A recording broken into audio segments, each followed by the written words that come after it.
Alors tu vois bien aussi ta voix et désirer Dieu, désirer sa manifestation. Parce qu'il est parmi nous, tout dépend de toi ce soir.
Est-ce qu'il y a quelqu'un qui désire un peu Dieu? J'aimerais t'inviter à te lever ce soir.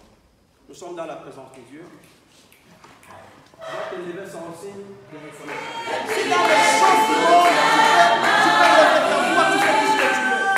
Maintenant, devant celui qui a créé toutes choses, nous ne mettons pas de ce moment.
Ce que je vois des portes que David est en train de parler, c'est notre cœur.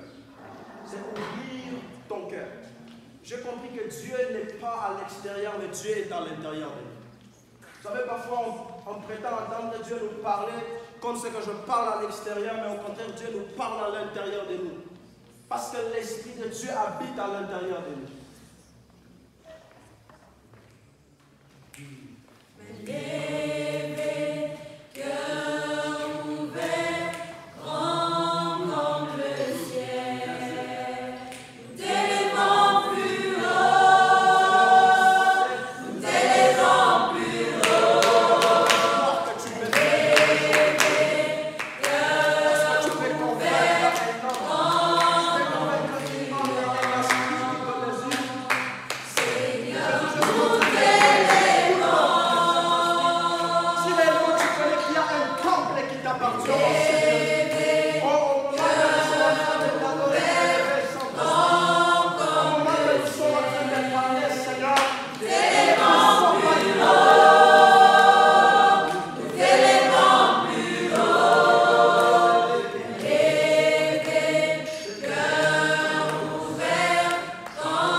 libère-toi bien. Libère-toi bien ce soir. Il y a quelque chose que Dieu est en train de faire.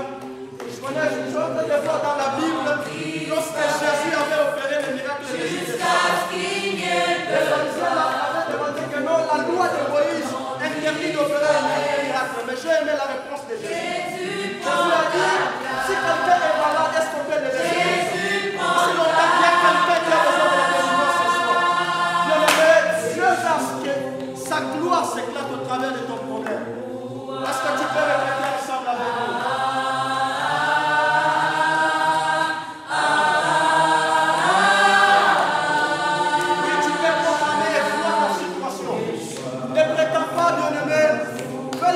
Parce qu'il est là, juste que tu le permets à opérer au travers de cette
Béni soit Jésus.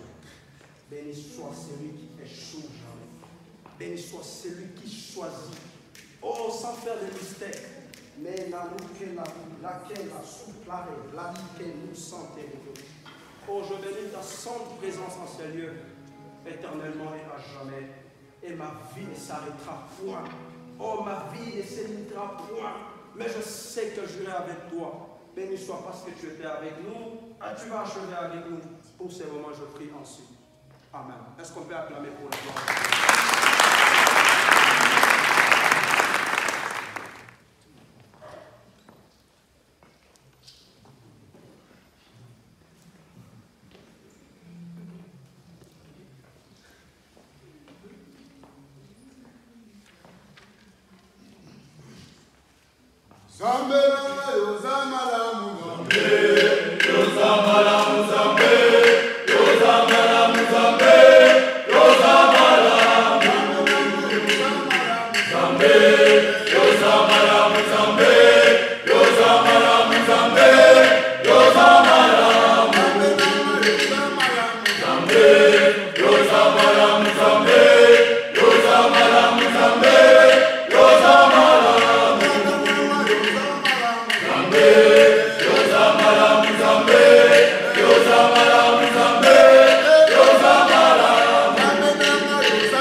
Yoza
En tout cas, que Dieu nous bénisse. J'aimerais que là où nous sommes, on va passer à la parole de Dieu.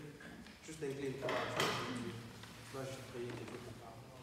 J'aimerais juste qu'on puisse faire avec cet exercice. Parfois, on a l'habitude, je vais dire, de mettre la parole à l'extérieur. J'aimerais nous expliquer déjà. Quand on prêche, on entend, on fait comme si on entend, mais on n'entend pas. Si on a besoin que la parole puisse avoir l'impact, mettons-les à l'intérieur. Amen. Est-ce qu'il y a quelqu'un qui me comprend? C'est qu'il y a des gens, juste on parle comme ça et puis on sort là-bas, ça va. Mais quand on met à l'intérieur et tu commences à voir tes situations à l'intérieur par rapport à la parole, vous allez voir l'impact de la parole de Dieu. Alors j'aimerais inviter les serviteurs ce soir, les serviteurs de Dieu. Nous allons acclamer pour la gloire de Dieu et pour la gloire de Dieu.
Au-dessus de la richesse que tu as, au-dessus de tes compétences, au-dessus des débris que tu as, il y a un Dieu qui est au-dessus de toutes choses. J'aimerais que tu comprennes cette chose-là et puis on va entrer dans la parole de Dieu. La Bible dit Dieu siège au milieu de la louange ainsi qu'au milieu de l'adoration. J'ai compris une chose, que l'adoration et les mouvements célestes qui se passent sur la terre. La Bible dit dans le livre de Ésaïe chapitre 6, la Bible est en train de nous faire comprendre que les anges qui se trouvent dans le ciel sont en train d'adorer Dieu. Si les anges qui se trouvent dans le ciel sont en train de dire jour et nuit, tu es saint, à combien plus forte raison nous nous retrouvons sur la terre? Donc lorsque tu adores Dieu, tu es en train de ramener le ciel sur la terre. La Bible dit que Dieu siège au milieu de la louange et de l'adoration. J'aimerais qu'au travers de ton adoration, que ça soit l'adresse de Dieu sur la terre. Par rapport à ce que tu vas faire, que tu invites Dieu au travers de ton adoration pendant juste une minute et puis on va entrer dans le message de ce soir. On va adorer Dieu avec les élus de Dieu. Ils vont nous aider avec un cantique d'adoration. Je vais inviter, je ne sais pas, le frère Merlin, il est là. Ok, on va chanter ensemble. J'aimerais qu'on chante ensemble. Tu es en train de chanter avec l'attitude et l'adoration. On va chanter.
soir, nous nous rapprochons auprès de ton trône, assoiffés de t'écouter, assoiffés de t'entendre. Seigneur, tu es Jéhovah Nissi, tu es le dernier mot. Tu es notre secours, tu es notre appui. Sans toi, Seigneur Dieu, on ne peut rien. Ce soir, Seigneur Dieu, on ne s'est pas trompé d'adresse de venir auprès de toi parce que nous savons que c'est auprès de toi là où il y a notre solution. C'est auprès de toi là où il y a notre assurance. Seigneur Dieu, je finis par comprendre que l'endroit le plus sécurisé, c'est dans ta présence. Jéhovah Nissi, c'est dans ta présence là où la Bible nous rassure que personne ne peut arracher ce qui est entre tes mains, Seigneur. Jéhovah Nissi, nous voici, ne nous laisse pas sortir et quitter ce temple, cette liée, sans pour autant, Seigneur Dieu, que tu puisses nous parler. Jéhovah Nissi, parle-nous et enseigne-nous. Ce par les noms précieux de notre Seigneur Jésus-Christ et Sauveur, que j'ai ainsi prié. Amen. Amen. On peut se rasseoir. Amen, amen. Amen, amen. C'est depuis le semestre passé qu'on avait commencé avec ce thème qui dit le résultat d'une grâce efficace. J'aimerais d'abord commencer par dire merci à Dieu, qu'il est notre Créateur. Se tenir devant, ce n'est pas quelque chose qui est facile, ou soit quelque chose peut-être parce qu'on connaît beaucoup, ou soit on lit la Bible, ou soit peut-être on a fait quelque chose, mais c'est par la grâce de Dieu. Dieu lui-même a compris et Dieu lui-même a permis qu'on puisse se tenir ce soir au-devant de vous. Je tenais aussi à dire merci à vous qui avez accepté de répondre à cet appel d'être là dans la présence de Dieu ce soir. Tu es béni d'être dans la présence de Dieu ce soir. Amen. Dis à ton voisin que tu es béni d'être dans la présence de Dieu ce soir. On nous a parlé du résultat de la grâce efficace. Il y a beaucoup de serviteurs de Dieu. Moi-même, j'ai été béni et édifié par la prédication qui était en train de circuler depuis qu'on avait commencé avec ce thème, qui est le résultat d'une grâce efficace. On nous a défini qu'est-ce que c'est la grâce. On nous a parlé qu'est-ce que c'est la grâce. On a compris beaucoup de choses. Mais ce soir, j'aimerais juste qu'on parle sur qui est la grâce efficace. Amen. Qui est la grâce efficace? C'est là où beaucoup plus on va se baser.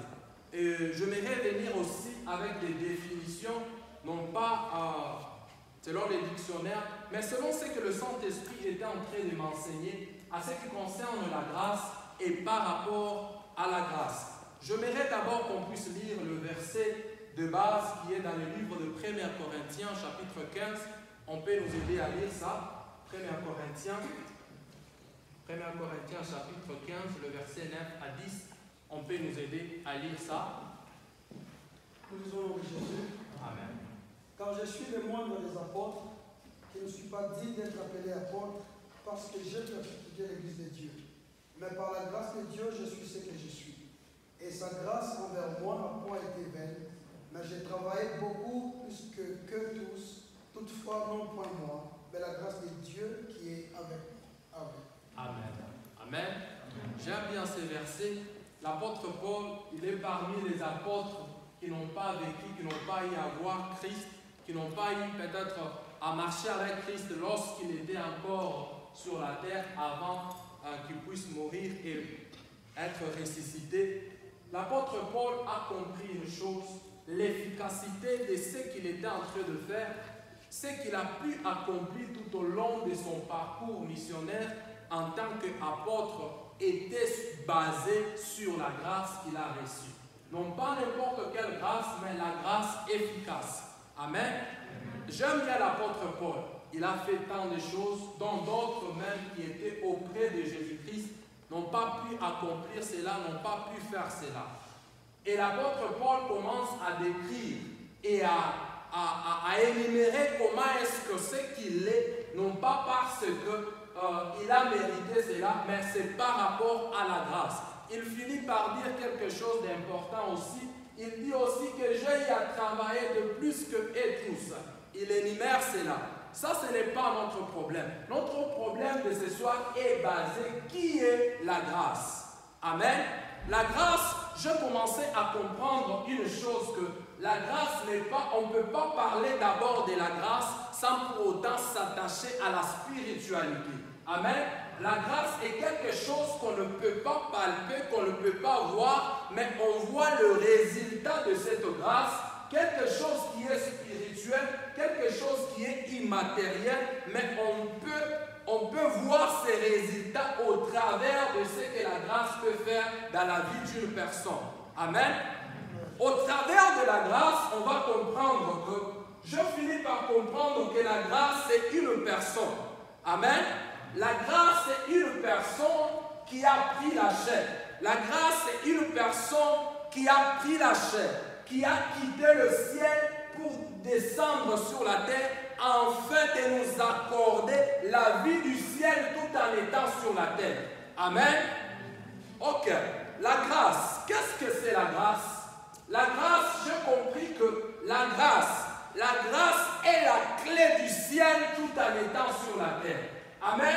La grâce te permet de vivre ce que toi-même tu n'es pas à mesure de vivre, mais tu es sur la terre.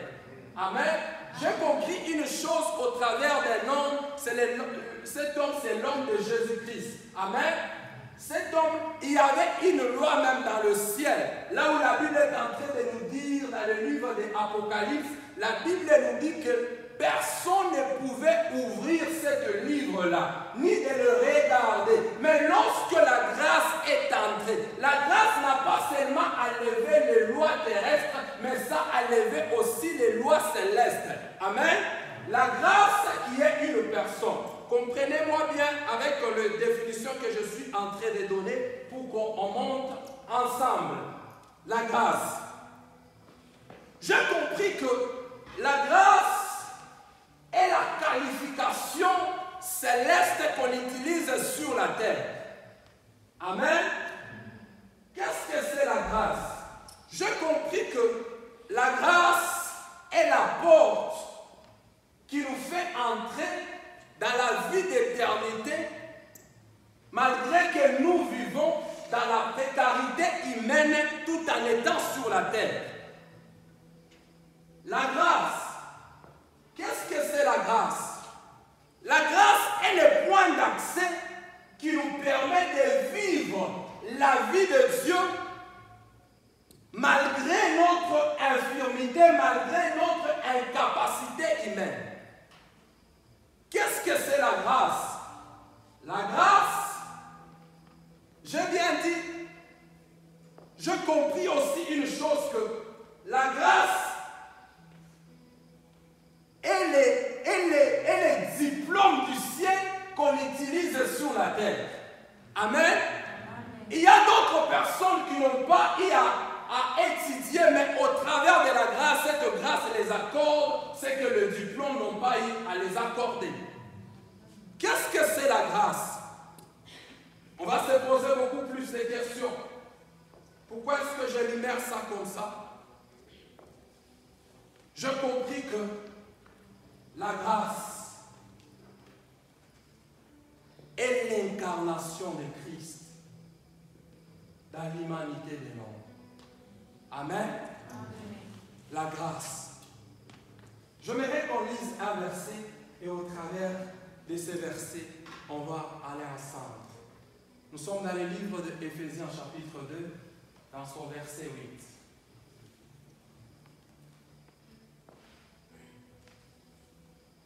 Éphésiens chapitre 2, verset 8, nous allons encore dire. Amen. Car vous êtes sauvés par la grâce, par la foi, et cela ne vient point de vous, c'est le don de Dieu. Amen.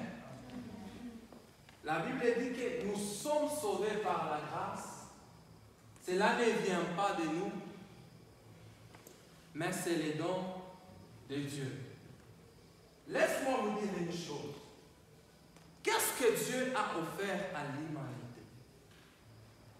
Qu'est-ce que Dieu a donné à l'humanité?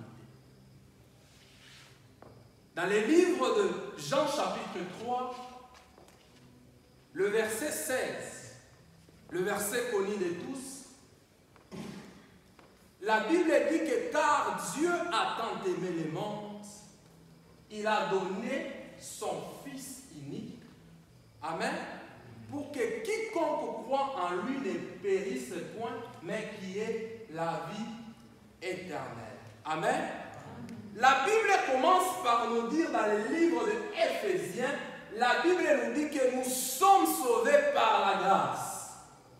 En d'autres termes, nous sommes sauvés au travers de la personne de Christ, qui est la grâce incarnée dans une personne. En d'autres termes, la Bible dit encore, ce qui a fait qu'on soit sauvé, c'est le don que Dieu nous a donné. Oh, quel est cet don que Dieu nous a donné si ce n'est que Christ qui est descendu sur la terre et qui nous a sauvés? J'ai vite compris une chose, que la grâce, c'est une personne qui est venue nous détacher, qui est venue nous enlever. Oh, j'ai compris que la grâce est la mission que Dieu utilise pour nous enlever et pour nous retirer dans le monde là où on était, pour nous ramener auprès de lui. La grâce de Dieu. La grâce n'est pas seulement une grâce, mais la grâce devient aussi dans d'autres dimensions une personne qui est le don de Dieu. La grâce. Là où il y a la grâce enlève les lois qui nous limitent. Là où les lois ont imposé des limites, la grâce impose la possibilité. Là où les lois ont imposé les conditions, la loi a imposé la solution. J'ai compris une chose. En établissant la loi ne pouvait pas répondre à toutes choses. La loi ne devait pas répondre à toutes choses, mais il n'y avait que la grâce qui devait répondre à toutes choses. Oh, la loi pouvait se limiter. Rappelez-vous avec l'histoire des filles de Tchélophate. La loi était limitée par rapport à leur cas, mais elles étaient obligées de s'approcher à l'homme de Dieu qui était Moïse le prophète. Dans la loi, il n'y avait pas cette loi qui pouvait parler à leur place, mais dans la grâce, il y a la place pour tout le monde. Amen. J'ai dit que la grâce est une personne incarnée, une personne de Christ. Et vous allez me poser la question. Comment se fait-il que la grâce devient la personne de Christ? Nous sommes sauvés par Christ. Et notre salut passe par Christ. Et il n'y a pas de salut ou soit d'autre salut hors de Christ. C'est la grâce. Tu ne peux pas prétendre vivre la grâce de Dieu hors de Christ. Tu ne peux pas prétendre vivre dans la grâce sans Christ. Tu ne peux pas prétendre voir Dieu sans passer par Christ. Amen. La question que tu peux me poser ce soir, qui est Christ maintenant? Le Christ dont nous sommes en train de parler, qui est la grâce incarnée, qui est la grâce qui s'est fait une personne pour annuler les lois, pour enlever les lois, ainsi que nous faire vivre dans la grâce. Qui est Christ? Christ, il est celui qu'on dit dans les livres de Genèse, il est le créateur de l'univers. Christ, il est celui qu'on dit dans les livres de Exode, il est l'alliance. Et il est celui qui respecte l'alliance. Christ, il est celui qu'on dit dans les livres de Lévitique, il est le sacrificateur. Christ, il est celui qu'on dit dans les livres des Nombres, qu'il est journée et la colonne de feu pendant la nuit. Il est celui qui nous guide. C'est cette grâce. Qui est Christ? C'est celui qu'on dit dans le livre de Deutéronome. Il est le prophète parfait. Qui est Christ? C'est celui qu'on dit dans le livre de Josué. Il est le chef de l'armée céleste. Christ. Qui est Christ? Jésus-Christ, il est celui dont on dit dans le livre de Juge, il est le Dieu de la loi. Et il est le Dieu et le souverain juge. Qui est Christ? C'est celui qu'on dit dans le livre de Rites, il est le parent rédempteur. Pour ceux-là qui n'ont pas de parents, il est celui qui est comme étant le parent rédempteur. Qui est Christ?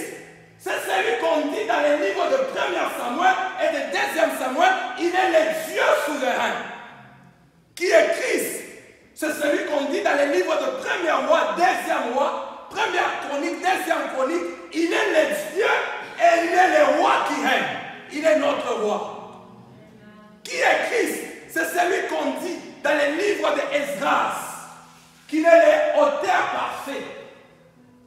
Il sait comment faire les choses. Qui est Christ? C'est celui qu'on dit dans les livres de Néhémie. Il est le restaurateur de mire de la vie des hommes. Qui est Christ? C'est celui qu'on dit dans les livres d'Esther. Il est notre Mardoché. Lorsque le roi s'élève et lorsque Aman s'élève pour nous chasser, il s'élève pour défendre notre cause. Qui est Christ? C'est celui qu'on dit dans les livres de Job. Il est notre Rédempteur. Il est la résurrection. Qui est Christ? C'est celui qu'on dit dans les livres de Psaumes. Il est notre berger. Il est notre refuge. Il est notre protecteur. Il est notre forteresse. Il est notre chant. Amen. Lorsque vous me voyez, nous chantons. C'est parce que Christ, il est notre chant. Amen. Qui est Christ? C'est celui que le livre de Proverbes décrit comme étant la sagesse. Il est notre sagesse. Il est notre intelligence. Qui est Christ? C'est celui que le livre de Ecclésiaste dit qu'il est notre enseignant en tout et sur tout. La grâce nous enseigne parce qu'il est Christ. Qui est Christ? C'est celui qu'on dit dans les livres des Cantiques des Cantiques. Il est notre époux. Il est l'amour qui s'est fait une personne pour aménager aux hommes une place dans la divinité. Qui est Christ? Qui est Christ? C'est celui qu'on dit dans le livre d'Ésaïe. Il est le Dieu tout-puissant. Il est le prince de la paix. Pour ceux-là qui manquent la paix, la grâce aménage la paix dans leur vie. Qui est Christ? C'est celui qu'on dit dans le livre de Jérémie. Il est le juste et fidèle. Qui est Christ? C'est celui qu'on dit dans le livre des Lamentations de Jérémie. Il est celui qui nous chérit. Et il est notre gémissement lorsque nous sommes dans le deuil. Qui est Christ? C'est celui qu'on dit dans le livre d'Ézéchiel. Il est le Fils de l'homme. Il sait comment vivre avec les hommes. Il sait comment compatir avec les hommes. Parce qu'il a été un homme un jour. Qui est Christ? C'est celui qu'on dit dans les livres de Daniel. Il est le 4e homme. Oh, lorsqu'on vous prend, on veut vous jeter dans la fournaise du feu. Il se manifeste sous la forme du 4e homme. Il vient intervenir et cette grâce permet que les lois du feu puissent s'éteindre. Qui est Christ? C'est celui qu'on dit dans les livres de Osée. Il est l'époux qui est allé s'attacher à la prostituée. Malgré tes défauts, malgré ce que tu as, la grâce a décidé de s'attacher à toi. Qui est Christ? Qui est Christ? C'est celui qu'on dit dans les livres de Joël. Il est le baptiseur du Saint-Esprit. Il est celui qui nous baptise par le feu. Qui est Christ? Si tu manques le Saint-Esprit, il est là pour te baptiser par le Saint-Esprit. Qui est Christ? C'est celui qu'on dit dans les livres d'Amos. Il ne fait rien, absolument rien, sans pour autant informer à ses serviteurs le prophète. dans les livres de Abdias, il est le Seigneur Tout-Puissant. Qui est Christ? C'est celui qu'on dit dans les livres de Jonas. Il est notre messager du salut. Et lorsqu'il vient, lorsqu'il y avait la condamnation qui pesait sur nos vies, mais lorsqu'on les vomit dans la bouche du poisson, il vient avec notre salut et avec notre solution. Qui est Christ? Qui est Christ? C'est celui qu'on dit dans les livres de Michée. Il est notre évangéliste. Lorsqu'on était perdu, il est venu lui-même. Il a laissé son trône. La grâce a laissé son trône pour venir te sauver toi. Pour venir te racheter, pour venir te prendre, pour venir te retirer. La grâce est une personne. Qui est Christ? C'est celui qu'on appelle dans les livres de Nahum. Il est le Dieu de la vengeance. Mais il est lent à la colère. Qui est Christ? C'est celui qu'on dit dans les livres de Habakkuk. Il est l'exécuteur testamentaire. Il ne promet rien s'il n'est pas à mesure de l'accomplir. Tout ce qu'il a déjà eu à promettre, il accomplira cela certainement. Qui est Christ? C'est celui qu'on dit dans le livre de Sophie. Il est le Seigneur Tout-Puissant. Amen. Lorsque tu te sens faible, la grâce te donne la puissance. Qui est Christ? C'est celui qu'on dit dans les livres de Agé. Il est le propriétaire de l'argent et de l'or. Il est celui qui rend riche, il est celui qui rend pauvre. Lorsque tu as besoin de lui, il peut te rendre riche et il peut te rendre pauvre. Il est celui qui maintient toutes choses. Qui est Christ? C'est celui qu'on appelle dans les livres de Zacharie. Il est la fontaine purificatrice. C'est lui Christ. Qui est Christ? C'est celui qu'on appelle dans les livres de Malachie. Il est le fils de la justice. Il s'élève dans ses ailes avec notre guérison. Qui est Christ? C'est celui qu'on présente par notre bien-aimé Matthieu, qu'on le présente comme étant le Messie. On le présente dans le livre de Marc comme étant le Christ qui est le serviteur. On le présente dans le livre de Luc comme étant la preuve de la prophétie qui s'est faite homme. Il est le Fils de l'homme. C'est lui qu'on présente dans les livres de Jean comme étant la parole qui s'est faite chair, la parole qui a créé toutes choses. Et cette grâce-là a habité avec nous. Qui est Christ? C'est celui qu'on parle dans les livres des Actes des Apôtres, qu'il est le Saint-Esprit, qui est en train de diriger les apôtres. C'est celui-là que nous sommes en train de servir. Amen. Qui est Christ? C'est celui qu'on parle dans les livres de Romains, qu'il est notre grâce. Qui est Christ? C'est celui qui est dans les livres de Galates, on le présente comme étant l'hérédicataire de la malédiction.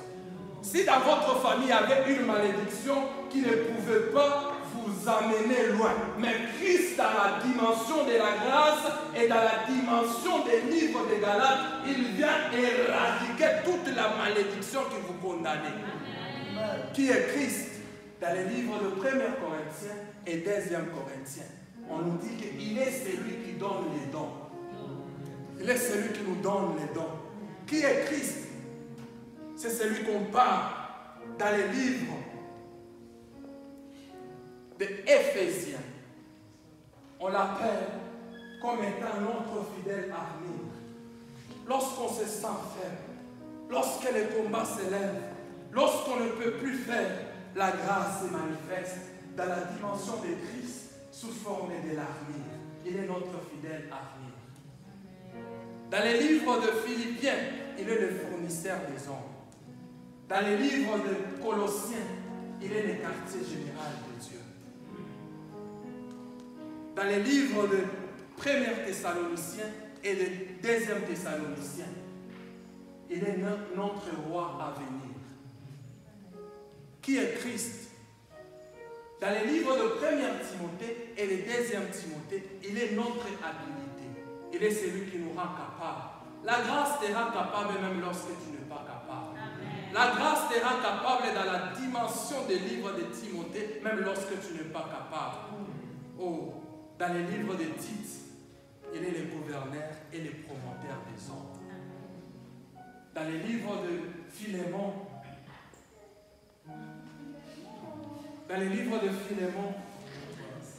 il est l'ami qui reste auprès de nous plus qu'un frère. Amen. livre de Hébreux, il est le sang de l'alliance. Il est notre Melchisedec. Dans les livres de Jacques, il est le fidèle pasteur.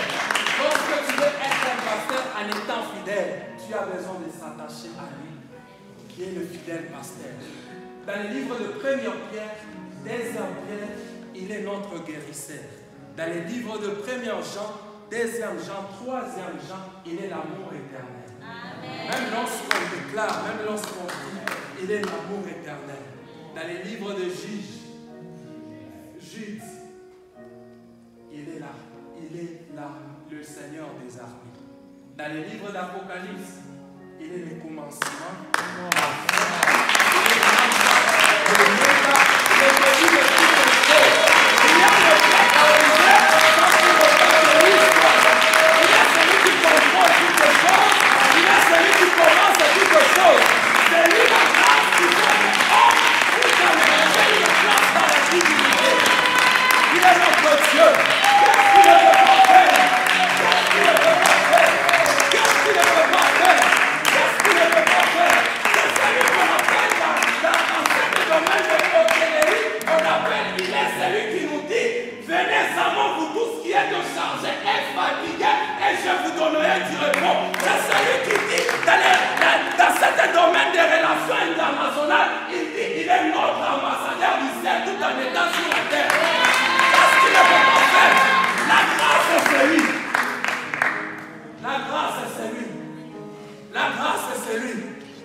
Qu'est-ce que la grâce ne peut pas faire? Dans l'informatique, il est notre programmeur. Il est notre cerveau. Il est celui qui nous guide. Qu'est-ce qu'il ne peut pas faire? Et qu'est-ce que la grâce ne peut pas faire? Qu'est-ce que la grâce ne peut pas faire? Qu'est-ce que la grâce ne peut pas faire? Qu'est-ce que la grâce ne peut pas faire? Peut-être pour ceux-là qui sont comme étant des boulangers vont dire que nous on ne le voit pas dans nous. Mais il dit qu'il est le pain de la vie. Il est le pain de la vie.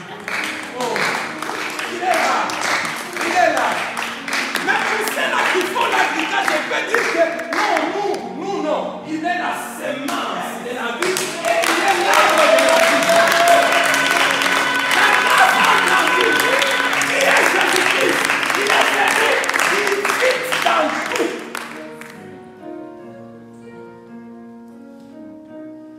Peut-être pour ceux-là qui font la théologie, ils vont dire que pourquoi pas nous? Il est la base et l'auteur de la théologie et de la science.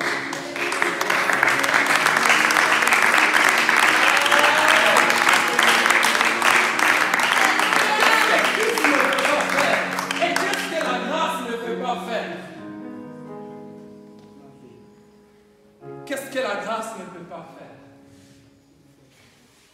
Qu'est-ce que la grâce ne peut pas faire?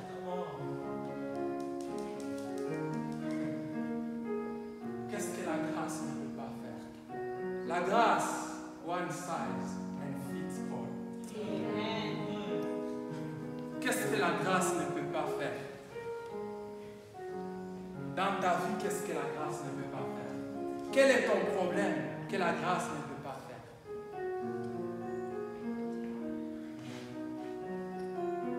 Quel est ton problème que la grâce ne peut pas faire? Peut-être pour ceux-là qui... Peut-être je vois un bras d'Alger qui me regarde. Peut-être il dit que dans les ressources naturelles, il est qui? Il est l'auteur. Il est l'auteur et la source de toutes choses qui existent. Qu'est-ce que la grâce ne peut pas faire? Tu te trouves dans quel problème ce soir? Quel problème que tu as ce soir que la grâce ne peut pas faire? Que la grâce qui est incarnée dans la personne de Christ ne peut pas résoudre?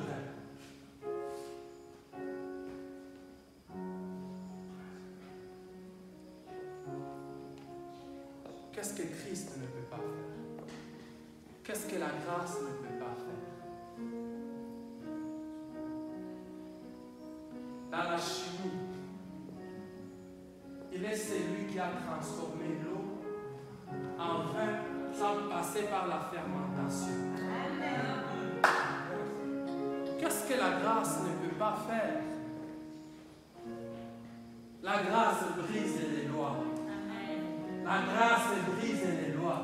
Les lois de la chimie disent que pour qu'on puisse obtenir le vin, on doit passer par la fermentation.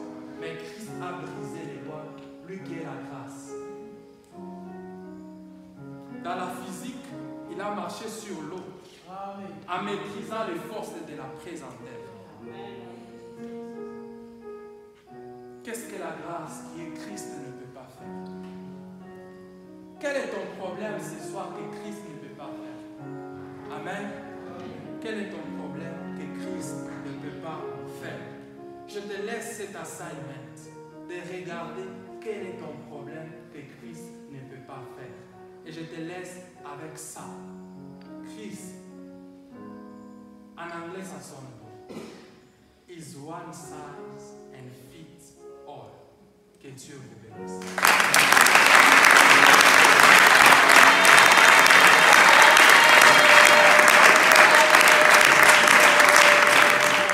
Vous allez bien?